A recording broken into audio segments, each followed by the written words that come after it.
இன்னும் எத்தனை வயசு கொடுப்பான்? 40 வயசுக்குள்ள கொடுப்பானா? 50 வயசுக்கு மேல கூட்டு அப்பாயின்மெண்ட் ஆர்டர் கொடுப்பானா? 10 வருஷம் 15 வருஷம் இங்க வேலை பார்த்தவங்களுக்கு கூட்டு அப்பாயின்மெண்ட் ஆர்டர் கொடுப்பானா? அப்போ எடுபடிகளை செலக்ட் பண்ணுவான்.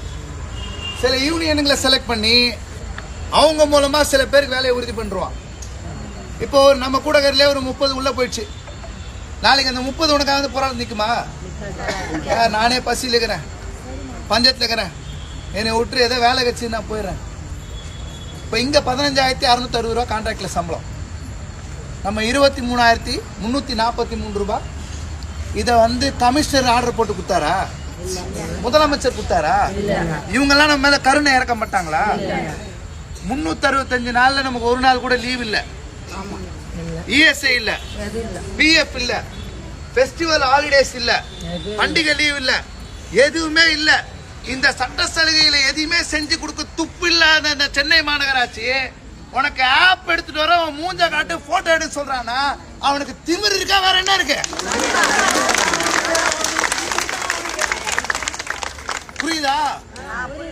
இப்போ காவல்துறை இருக்காங்க, உள்ள அலுவலர் இருக்காங்க.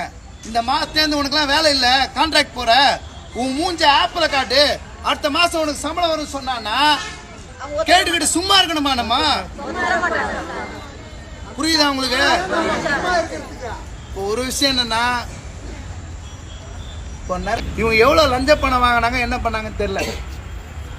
நம்ம தொழிலாளி எல்லாம் நசிக்க அடமான வச்சுட்டு அந்த கான்ட்ராக்ட் கொடுக்கணும்னு பாக்குறான்.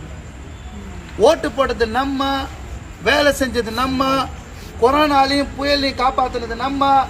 அர்பேசர் ஸ்மித் கம்பெனிக்காரன், வெளிநாட்டு கம்பெனி முதலாளி, ஆந்திராவில் இருக்கக்கூடிய முதலாளி, இவனுக்கு வித்துக்கிட்டு காசு அடிச்சுக்கலான்னு பார்க்குறான். ஒட்டுமொத்த சம்பளமே கணக்கு வச்சா கூட 5-6ல் 50 கோடி தாண்டல வருஷத்துக்கு. இவங்க தலையில ஃபுல்லா குப்பை தான் இருக்கு. அப்புறம் இன்னொன்று சொல்றேன், இவங்களுக்கு சாதி திமிர் இருக்கு, ஆதிக்க திமிர் இருக்கு. கீழக்கிறவன் உழைச்சி இருக்கிறவன் குப்பையாள்றவன் நீ என்னடா என்ன எழுத்து பேசணுன்ற திமிரு இவனுக்கு இருக்கு.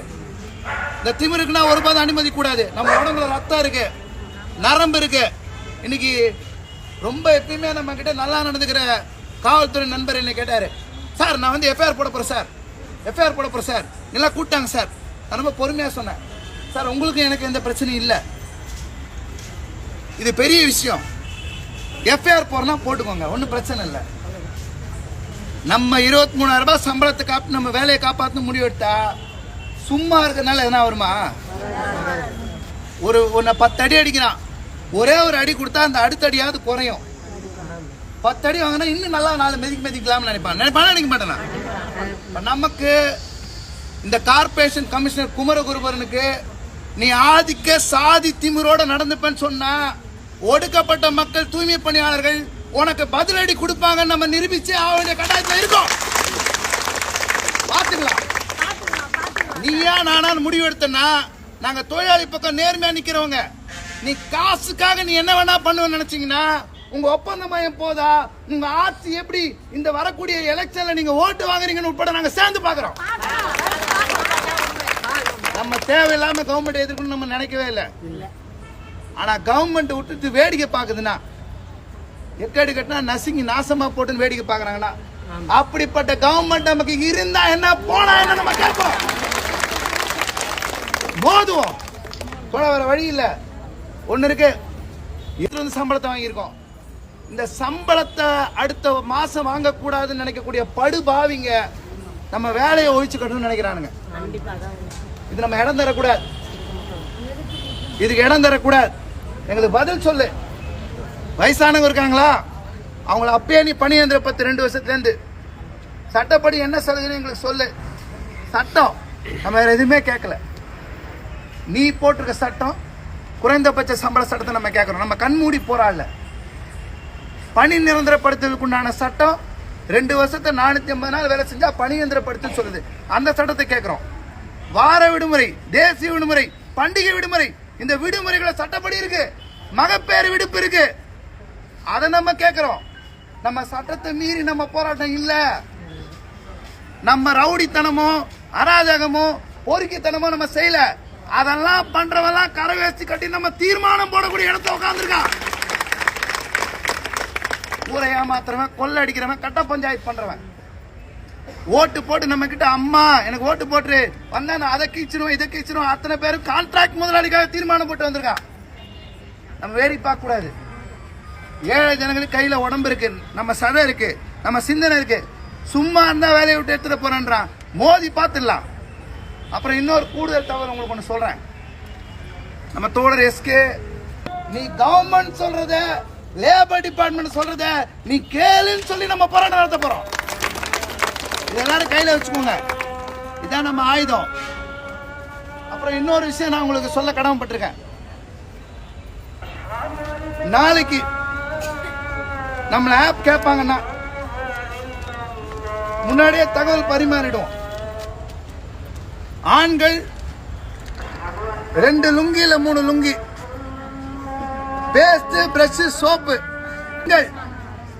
நைட்டி இருக்கோ, புடவை இருக்கோ, சீப்பு, சோப்பு, நாப்கின் எது இருக்கோ தயாராயிடுங்க. எல்லாரும் கையில நாளைக்கு பையோட தான் வரணும். ஊருக்கு கிளம்புற மாதிரி பையோட வரணும்.